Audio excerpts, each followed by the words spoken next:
So ಎಲ್ಲರೂ ಕೂಡ P G C E T result ಯಾವಾಗ ಅಂತ ಹೇಳಿ ಡೌಟಲ್ಲಿ ಹಲವಾರು ಕ್ವಶನನ್ನು ಕೇಳ್ತಾ ಇದ್ರಿ ಗ್ರೂಪಲ್ಲಿ. ಸೊ ಅದನ್ನು ಒಂದು ಸಣ್ಣ ಅನಾಲಿಸಿಸ್ ಮಾಡೋದಾದರೆ 2021 ನಾವು ನೋಡ್ತಾ ಇದ್ದೀವಿ. 35 ದಿನಕ್ಕೆ ನಮ್ಮ ರಿಸಲ್ಟ್ ಅನ್ನುವಂಥದ್ದು ಪಿ ಜಿ ಸಿ ಇ ಟಿದು ಬಂದಿತ್ತು ಎಕ್ಸಾಮ್ ಆಗಿ.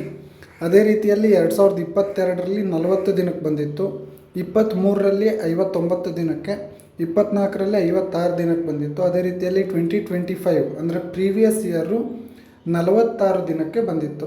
ಸೊ ಈ ವರ್ಷ ಆಲ್ಮೋಸ್ಟ್ 60 ದಿನದ ಹತ್ತಿರ ಆಗಿದೆ. ಸೊ ಇನ್ನೂ ಕೂಡ ರಿಸಲ್ಟ್ ಅನ್ನುವಂಥದ್ದು ಬಂದಿಲ್ಲ. ಸೊ ಅದಕ್ಕೆ ಕೆ ಇ ಎಗೆ ಕಾಲನ್ನು ಮಾಡಿ ಕೂಡ ನಾವು ಪ್ರೀವಿಯಸ್ ವಿಡಿಯೋದಲ್ಲಿ ಹಾಕಿದ್ವಿ. ಸೊ ಅವರು ನೆಕ್ಸ್ಟ್ ವೀಕಲ್ಲಿ ರಿಸಲ್ಟನ್ನು ಕೊಡ್ತೀವಿ ಅಂತ ಹೇಳಿದರು. ಬಟ್ ಇನ್ನೂ ಕೂಡ ಅದರ ಬಗ್ಗೆ ಅಪ್ಡೇಟ್ಗಳು ಬಿಡಬಹುದು ಅಂತ ಹೇಳಿ ಯಾವುದೇ ಅನಿಸಿಕೆ ಬರ್ತಾ ಇಲ್ಲ. ಬಟ್ ನಾವು ಅವರೇಜನ್ನು ಇಲ್ಲಿ ನೋಡ್ತಾ ಇದ್ದೀವಿ ಅಂದರೆ ಈ ವೀಕ್ ಅಥವಾ ನೆಕ್ಸ್ಟ್ ವೀಕ್ ಅನ್ನುವಂಥದ್ರಲ್ಲಿ ನಮ್ಮ ರಿಸಲ್ಟ್ ಅನ್ನುವಂಥದ್ದು 90% ಬರುವಂಥ ಸಾಧ್ಯತೆ ಇರುತ್ತೆ.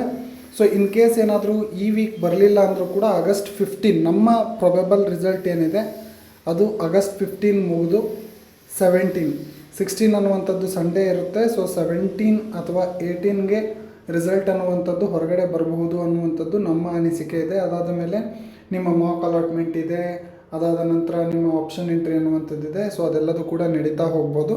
ಸೊ ಈ 60 ಡೇಸ್ ಅನ್ನುವಂಥದ್ದು ಕಾಮನ್ ನೋಡ್ತಾ ಇರ್ಬೋದು. 59 ದಿನ, 56 ದಿನ. ಸೊ ಈ ರೀತಿಯಲ್ಲಿ ಯೂಶ್ವಲಿ ನಡೀತಾ ಇರುತ್ತೆ. ಸೊ ತುಂಬ ಏನು ಡಿಲೇ ಆಗಿದೆ ನಿಮ್ಮ ರಿಸಲ್ಟ್ ಅಂತ ಹೇಳಿ ಯಾವುದೇ ರೀತಿ ಅಂದ್ಕೊಂಡು ಹೆದರುವಂಥ ಅವಶ್ಯಕತೆ ಇಲ್ಲ.